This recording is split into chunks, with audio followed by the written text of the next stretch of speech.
It has been wall-to-wall Euro 2020 coverage on this channel for the last few weeks, only interrupted briefly by my 2021 Copa America video, so today I thought I'd make a brief breakaway from the international scene and the two tournaments that are dominating world football right now. Just a brief one though, I assure you. Whilst we have all been focused on Neymar, Messi, Barella and Sterling this summer, battling it out to see their countries crowned as the finest from their respective confederations, some rather significant managerial changes have occurred within the world of football.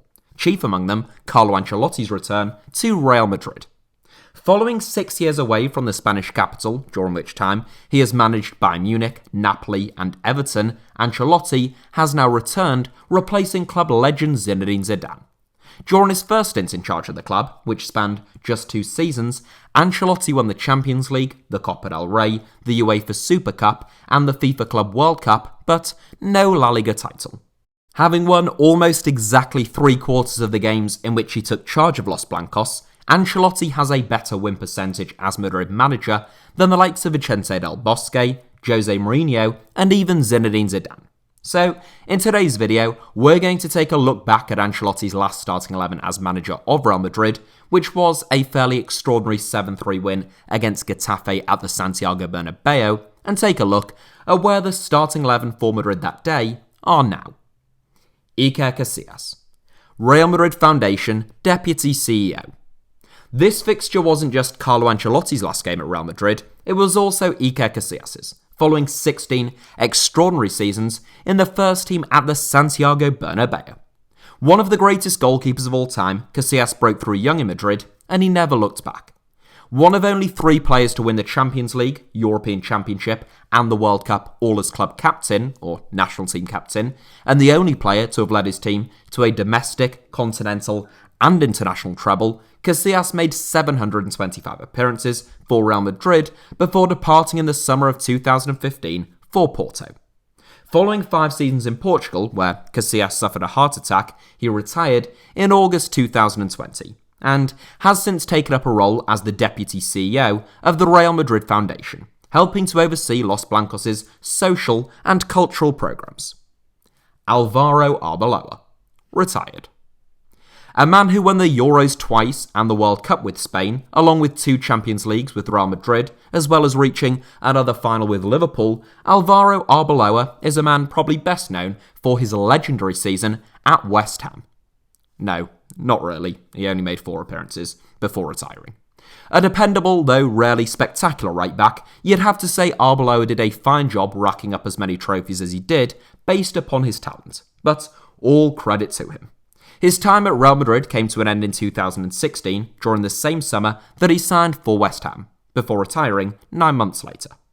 Arbeloa was reportedly offered a youth coaching position at Madrid in 2020, but I can't find any confirmation of him getting the job, so one can only assume that he turned it down. Pepe Porto.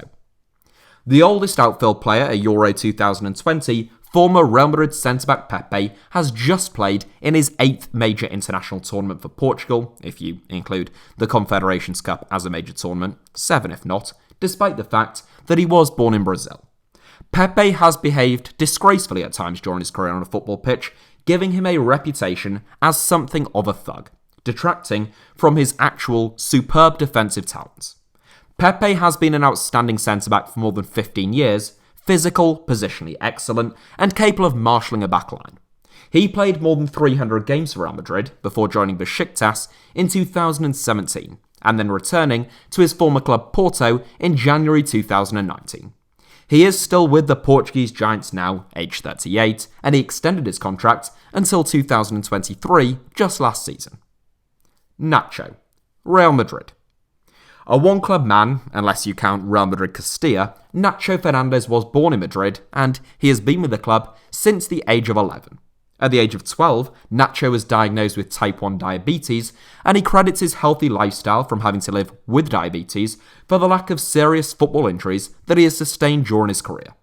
Aged 33, Nacho has made 233 appearances for Real Madrid, functioning as a very useful backup and rotation option due to his versatility as a utility player throughout most of his time at the club.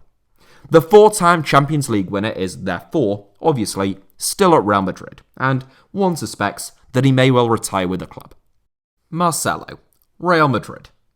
It is important to remember, during what has been a fairly steep drop-off for Marcelo, that at one time he was without doubt the best left-back on the planet, and he is certainly among the finest fullbacks of his generation. Contracted to Real Madrid for a whopping 15 years now, it took Marcelo some time to live up to the comparisons with Roberto Carlos, but he eventually became an impeccable and undroppable force of nature on the left flank for Madrid during the early to mid-2010s. Over the last 2 to 3 years, Marcelo has become increasingly injury-prone, falling behind Ferland Mendy in the Real Madrid pecking order, and at the time of recording, there are even reports that Jose Mourinho might be interested in trying to bring the 33-year-old to Roma. Asier Iarramendi, Real Sociedad. Having scooped up both the La Liga Breakthrough Player and Best Midfielder awards during his final season at Real Sociedad, at a time when La Liga was home to the finest midfield talent in the entire world, it is little wonder that there was such a clamour to sign Asier Iarramendi in the summer of 2013. Real Madrid won that particular race, though it came at a cost of €32.2 million, which was a record fee for a Spanish player at the time. Many talented players have failed to make it at Real Madrid over the years, for a myriad of different reasons, and Iarramendi is one of them. A man who combines industry and creativity, typically from quite deep in midfield, Iarramendi left Real Madrid and returned to Real Sociedad for roughly half what Los Blancos had paid for him after just 2 seasons at the club. Following 4 really impressive seasons back at his old stomping ground, where he then became a full Spanish international, Iarramendi has been out injured for most of the last 2 years, having suffered 2 devastating injuries almost back-to-back. Toni Kroos, Real Madrid. A man who has just retired from international football, Toni Kroos was brought to Real Madrid from Bayern Munich for a bargain fee whilst Carlo Ancelotti was in charge of the club, and he immediately flourished alongside Luka Modric. 2 genuinely world-class midfielders, Kroos is a man with a very distinctive style that has moved little over the years, much like him. Rarely one to launch into a lung-busting run or even to break sweat, Kroos is a deep-lying playmaker in the truest sense of the term, and he is one of the best passers of a ball in the world. 7 years on from being brought to Madrid by Ancelotti, Kroos is still there, with over 300 appearances to his name, and he will likely remain a key man under Ancelotti next season. James Rodriguez, Everton. A man with a long-term love affair with the recently reappointed Real Madrid boss, James Rodriguez has followed the experienced Italian to 3 different clubs, and for his troubles, he's now been lumped with Rafa Benitez at Goodison Park. We saw, particularly at the start of last season, why Carlo Ancelotti has such a fondness for James Rodriguez, given his skill, technique, and ability to both score and create goals. James has never been the quickest, but he remains a real joy to watch. His time in Madrid is often written off as a failure, but Rodriguez was actually rather impressive when he played. As mentioned, he now plays for Everton, having joined the Toffees on a free transfer last September. HITC, Las Palmas. Las Palmas born and bred, HITC Rodriguez moved to Madrid at the age of 14 to sign for the city's most successful club. Over the next 9 years, HITC became a star of the Real Madrid youth ranks and then for Real Madrid Castilla before breaking into Los Blancos' first team. Having shown glimpses of genuine talent, HITC made almost 100 appearances for the club, including 36 in his final season alone, before joining Paris Saint-Germain for €25 million. It would be fair to say that everything since then has been pretty underwhelming. HITC did about as much in his 4 years contracted to PSG as Jorginho Wijnaldum has already done since signing for the club, and loan moves to Stoke City, Real Betis, and Sporting Club de Portugal were all duds. In 2021, a month after terminating his contract with PSG in a mutual agreement, HITC returned to his hometown club Las Palmas, who currently compete in the Segunda Division. Javier Hernandez, LA Galaxy. When Javier Hernandez signed for LA Galaxy, I rather presumptuously tweeted, 50 goal season incoming. That was partly in jest, no one has ever scored more than 34 goals in an MLS season, but I did think that Chicharito would be highly prolific stateside. during his first season in the MLS, the Mexican made me look rather foolish, managing a measly 2 goals in 12 games. But he is starting to come good now. This season, at the time of recording, Hernandez has bagged 10 goals in just 10 games, and he does now top the MLS scoring charts, making me feel ever so slightly less stupid. Temporarily at least. Hernandez spent a season on loan with Real Madrid from Manchester United in 2014-15, scoring 9 goals in 33 games. Moves to Bayer Leverkusen, West Ham and Sevilla followed before Chicharito, who is Mexico's all-time top scorer, joined his current club in Los Angeles. Cristiano Ronaldo, Juventus. Real Madrid's all-time top scorer, Cristiano Ronaldo scored a hat-trick in Carlo Ancelotti's last game in charge of the club. Meanwhile, Javier Hernandez, James Rodriguez, Hesse and Marcelo all also got on the scoresheet. Ronaldo's 3 goals in that game took him up to 51 goals for the season, his 6th and, as things stand, his last season in which he eclipsed the 50-goal mark. Following 450 goals in just 438 games for Los Blancos, Ronaldo departed in the summer of 2018 for Juventus, leaving Real Madrid for more than he had cost the club, despite the fact that he was 33 years old at the time. Ronaldo has since scored 101 goals in 133 games for Juventus, winning 1 Serie A Golden Boot during his 3 seasons in Turin.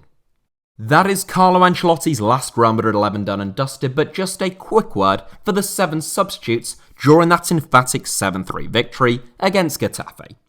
Goalkeeper Keylor Navas became Real Madrid's number 1 just the following season after Iker Casillas' departure, and he exceeded everyone's expectations before joining current club PSG after Thibaut Courtois arrived at the Santiago Bernabeu. He might actually face a similar fate this summer, despite doing very little wrong, if Gianluigi Donnarumma signs for the Parisians, since he will undoubtedly want to be number 1 and will certainly be paid like a number 1. World Cup winning centre-back Rafael Varane is still contracted to Real Madrid, where he has played more than 350 games, though there are rumours abound of a move to Manchester United this summer at the time of recording. Fullback Dani Carvajal, who returned to Real Madrid under Carlo Ancelotti, was rested in order for Alvaro Arbeloa to have a send-off at the Santiago Bernabeu, and Carvajal still plays for the Spanish Giants, having just had a seriously injury-plagued season in Madrid. Midfielders Lucas Silva, Isco and Martin Odegaard now play for Gremio, Real Madrid and Real Madrid again respectively, though both Isco and Odegaard are also currently being linked with moves away from the Spanish capital. And lastly, Gareth Bale, a man who has scored so many important goals for Real Madrid but has still enjoyed a very tetchy relationship with the club and with their supporters, remains contracted to Real Madrid, though it also remains to be seen what his former boss's assessment of him will be upon his return to the club. So that is it for today's video, but thank you all sincerely as ever for watching. Hit the like button if you enjoyed today's video, let me know your thoughts down below in the comments, and make sure that you are subscribed and have notifications turned on by just hitting the little bell icon for HITC Sevens. You can also find me on Twitter or Instagram via the username @HITC Sevens if that's the type of thing that you would like to do.